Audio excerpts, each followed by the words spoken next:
The happiest of Fridays to you listeners. Welcome to the Morning 4 podcast. I'm your host, Katie Parsons, and I am so very happy that you tuned in today to my little pet project, my passion project, my positivity project, the Morning 4. Each of these weekday podcasts are 5 minutes or less and intended to get you smiling before you face the rest of whatever is happening in your life today. I really appreciate you being here today and every day. Thanks for making me part of your morning routine. Subscribe to the Morning 4 on iTunes, Google Play, Spotify, and YouTube. Leave me a review, a comment, a thumbs up, whatever moves you. I appreciate all of it. Are you ready to get closer to the weekend? Let's get started with Number 1. Are you a fan of street food and fare created from a restaurant on wheels? Me too. Let's celebrate National Food Truck Day together by going out and frequenting these mobile cafes that serve everything from tacos to pizza to heroes to ribs. I'm a fan of food truck tacos myself, and even though today isn't Taco Tuesday, maybe I'll still head out to find one today.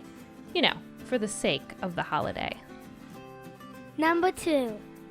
Well, I got all the way to Friday without sharing anything about my new favorite subject that I know way too little about, geography. But you didn't think I could let you go into the weekend without some where in the world trivia, would you? So here's your weekly geography lesson from me to you. And today we're headed to exotic Canada. Shout out to listener David Scholl, my best Canadian friend. So here's the thing. Canadians love to apologize, and that's not just a stereotype. They love to apologize so much that an Apology Act was drafted and put into law in 2009. Essentially, it says that if someone uses the word sorry in a courtroom, it is simply a common expression and not an admission of guilt or anything like that. Here's another fun fact about Canada.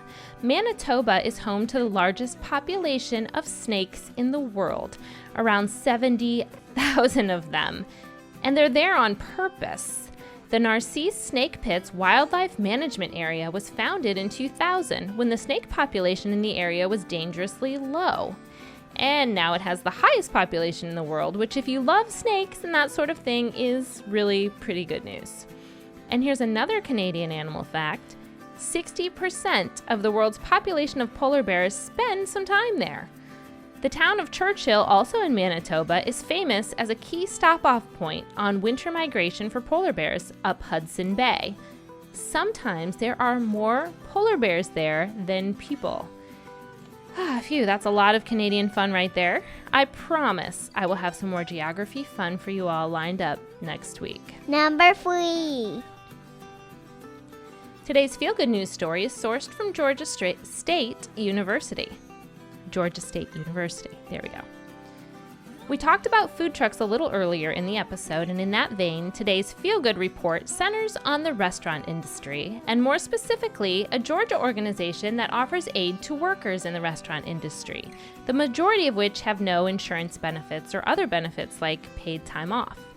The Giving Kitchen offers financial assistance to restaurant workers that find themselves unable to work for a short-term amount of time due to health issues, injury, or other hardships. Kirk Gibson is the current head coordinator for the program, and he holds a master's in social work from Georgia State.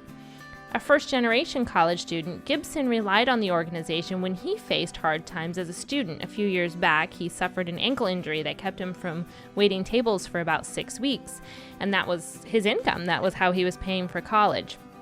But the organization helped him through that time, and he saw the small lift the organization gave to him and decided he wanted to give back and to even more people through the unique platform. So under his leadership, the Giving Kitchen has become an advocacy organization for restaurant workers, and it's identified 5 major challenges food service workers face: economic self-sufficiency, depression, anxiety, pain, and substance abuse. The James Beard Foundation awarded the Giving Kitchen the Humanitarian of the Year award this past year, and the organization just keeps on growing in clout and in reach. Gibson says his goal is to expand the program nationally to help even more people. Number 4. I love that the Giving Kitchen identified something very specific to address in its outreach. And I have something very specific that I want you to pay attention to today. Yourself. Yes, we have to be good to ourselves too. Let's go through today's affirmation together. Repeat after me. I am enough just as I am. Today, I will be kind to myself. You are enough today, this weekend, next week, and forever. So be good to yourself this weekend, and I'll see you back here again on Monday.